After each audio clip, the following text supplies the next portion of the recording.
You are a duke. Or a duchess. Either or, doesn't matter.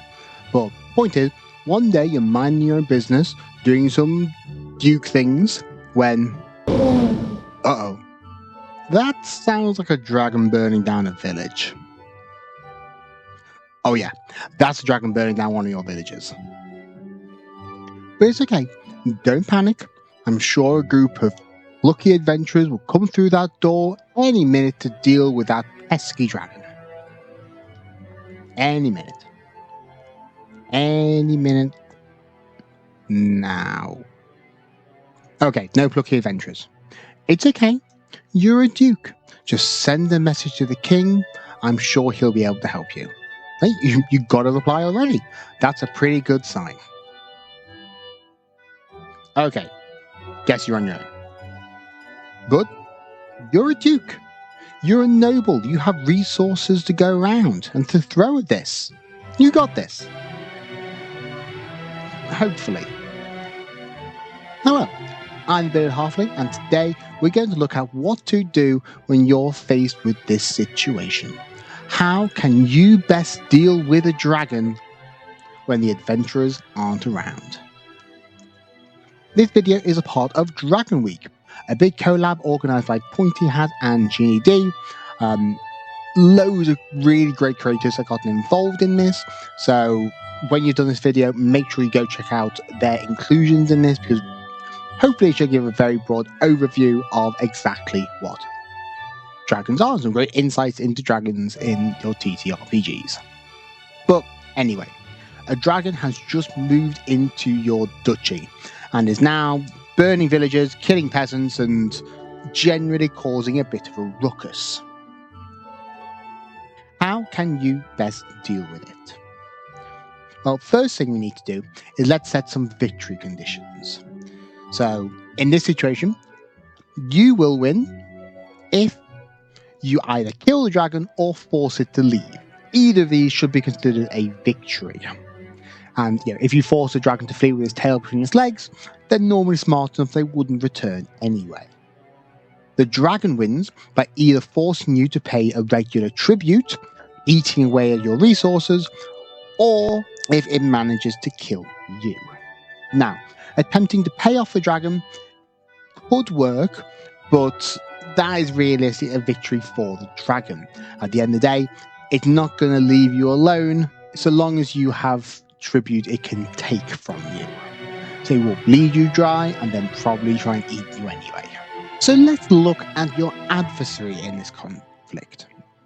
What exactly are the capabilities of a dragon? Well, that can change a lot, depending on the story that's being told. Dragons can vary from anything between glorified crocodiles all the way through to magically overpowered monsters. And frankly, if you've got the latter stuck in your duchy, sorry, you've not got much of a chance. But I think to get an idea of what dragons can do, we're actually going to look at the D&D 5e 2024 5.5 5e revive, whatever the hell the new edition thing, whatever the hell this new edition thing is called. We're going to look at that dragon's stat block. And we're going to say it's an adult red dragon, because fire breathing is kind of a classic. So we're looking at about 250 hit points and an AC of 19. So if we say, it's a bit tougher than plate armor, and this creature is going to be able to shrug off the majority of small arms that are thrown at it. And when this is matched with the creature's bulk, speed, and flight, not to mention a rather impressive melee build, this creature is going to be a monster to fight at the best of times.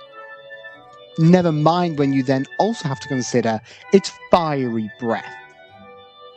Any soldier, any of your troops caught in the open against this fire attack is not long for this world. Doesn't matter what dexterity saves they're checking. Oh, no. They are not going to last very long. Certainly an impressive adversary. But let's look at what you have to offer. Honestly, your stats, not that impressive. No offense, but you're a duke. That's not your job. However, you have a large pile of resources to draw from. Your duchy is a decent size, it's got a number of small towns, a larger city that you can command from, a number of fortresses dotted around, and probably a larger number of smaller villages and things like that. Let's start with your elite.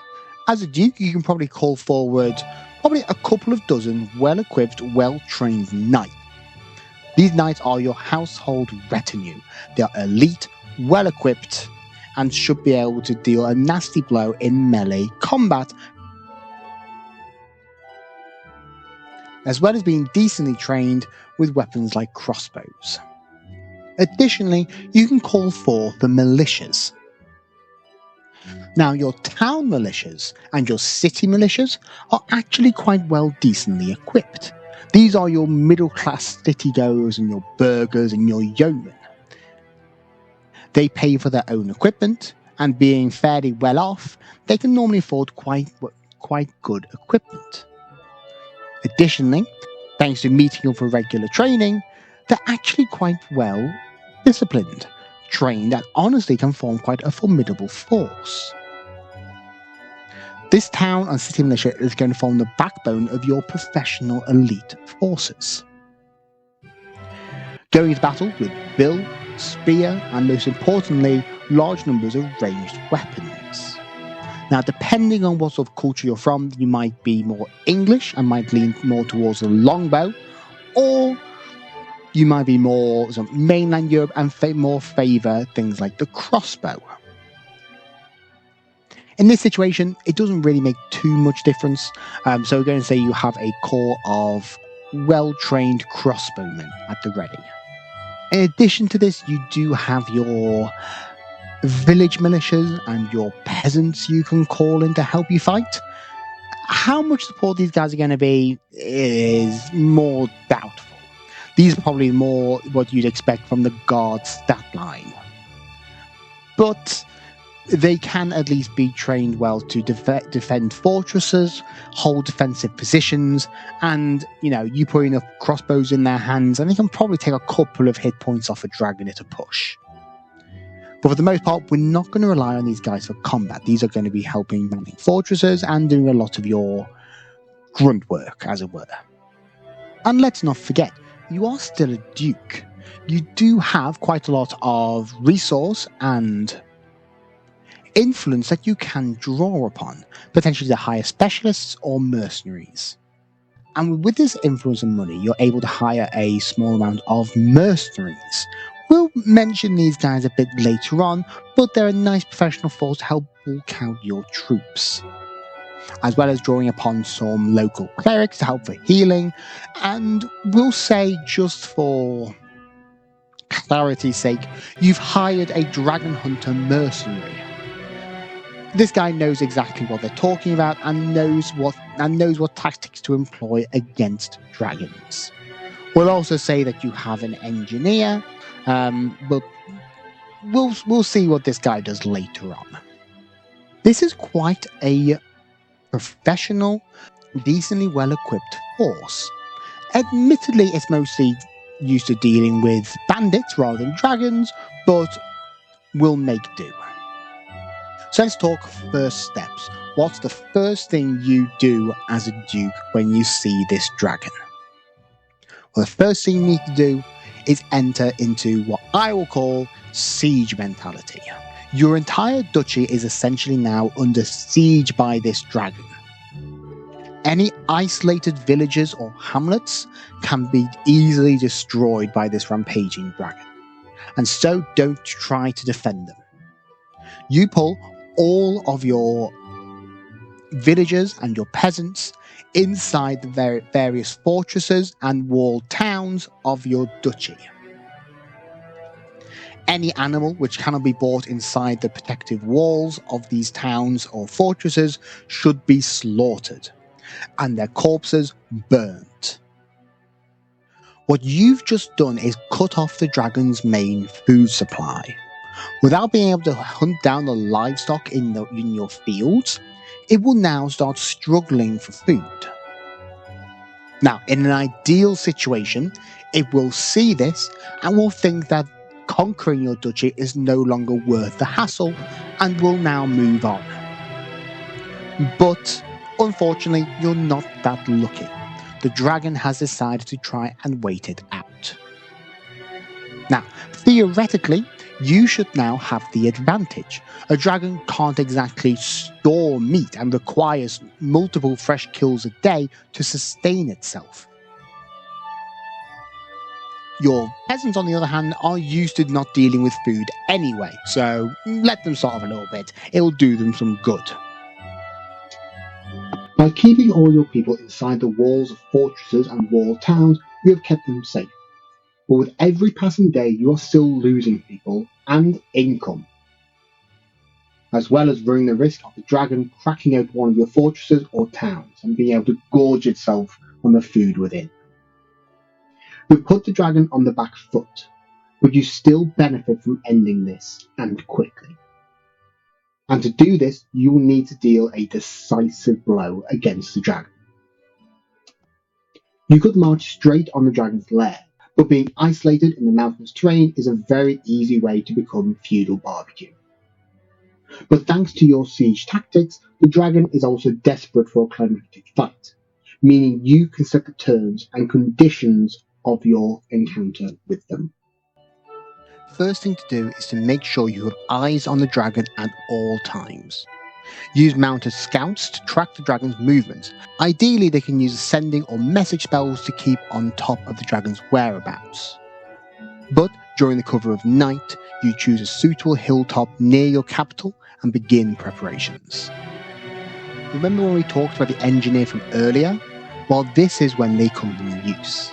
Preparing palisades, pavy shields, pitfalls, traps, and importantly, digging tunnels and trenches. Now, trenches might feel more like a tactic pulled from World War I, but trenches were actually a very common occurrence, especially in sieges. After a few days, you've prepared your location the best that you can, and now you set the bait. You move all your available forces to the location, banners held high. Before too long, the dragon will probably become aware of this challenge. And growing hungry, and in their arrogance, they will probably oppose this challenge directly. Now, your own army will probably be around 500 men, most of which are from the town militias. Of about half of these town militia will be armed with either crossbows or longbows. But you'll also have your own corps of elite retinue knights who you can trust to stay loyally by your side throughout. But this is it, the climactic battle. The dragon will naturally begin its assault on your position, coming into range of your crossbowmen before it can unleash its fiery breath. We'll say your crossbowmen have a reasonable +4 to hit. That's a +2 with dex and a +2 for proficiency with the weapons. As the dragon enters effective range, the crossbowmen have about a 1 in 4 chance to beat its AC of 19. So using this as a guide, the dragon will on average take 300 points of damage and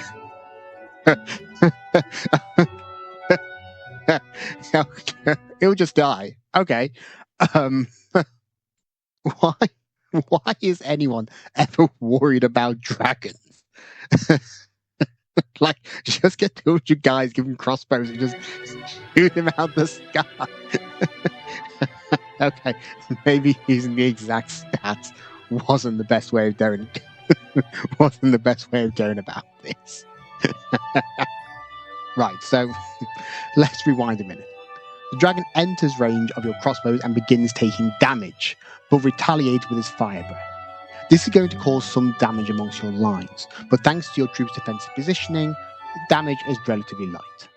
The dragon returns for a couple more flyovers, but every time their hide, especially their more vulnerable wings, are becoming increasingly damaged. The dragon, being an intelligent creature, realizes that it cannot continue to take this type of damage. The dragon must now flee, or engage in melee to destroy the defenses and force your army to flee. Now, this is the decisive moment of the battle. If you cannot keep control of your army and your men flee, they will easily be picked off by the vengeful dragon. But if you can keep your troops' morale, the day can still be won. The dragon lands, falling into some of the pre-prepared pits and traps, and importantly, pinning it in place. Using the trenches as cover, your men throw themselves at the dragon, spears and swords able to slide between the gaps in the scales, and warhammers and bardishas cracking the scales of the pinned dragon. Leading from the front as any good feudal lord should, you and your knights inspire the more common militiamen to strike the wounded dragon again and again. Despite your upper hand in the fight, delivering the final blow to a dragon is far from an easy task. Most likely this situation, the dragon, being an intelligent creature, will try to flee. Wounded and hungry, the dragon will most likely be forced to flee the region. It may return in a generation's time to bring vengeance for this defeat, but this seems like someone else's problem, so you're all good. A win is still a win. But there are tools available to the feudal medieval lord able to slay even a dragon, especially if it's pinned down. Having previously opened your coffers to some artillerymen, they offer the perfect solution. Hidden and protected in the tunnels until the perfect moment, such a huge beast at short distance is hard to miss, even for a smoothbore cannon. This victory was not an easy one. Much of your land is ravaged, and you lost many good men in the fighting. Things could certainly have gone wrong. If you fell in the fighting, the battle would have been lost. And if the dragon attacked your armies on the way to the battlefield, victory would have been far more difficult. But being heralded as a dragon slayer has more than elevated your position at court. And discovering the dragon's lair and the riches within has surely made this endeavour worth it. Now, you may be sat there thinking that I have severely underpowered this dragon in this example. But, well, if a dragon can be killed by 4 weirdos, an army of 500 is also more than capable of taking down a dragon. And the thing is, we're looking at this from a perspective of, a more realistic 5e dragon rather than some of the seriously overpowered dragons you do get in myths. Which, frankly, a plucky group of 4 heroes aren't going to take down one of those dragons anyway. So, I understand that, I've maybe made this feel easier than it should be, but I think a lot of people seriously underestimate how much damage 500 guys with big weapons and crossbows can realistically do to even things like monsters.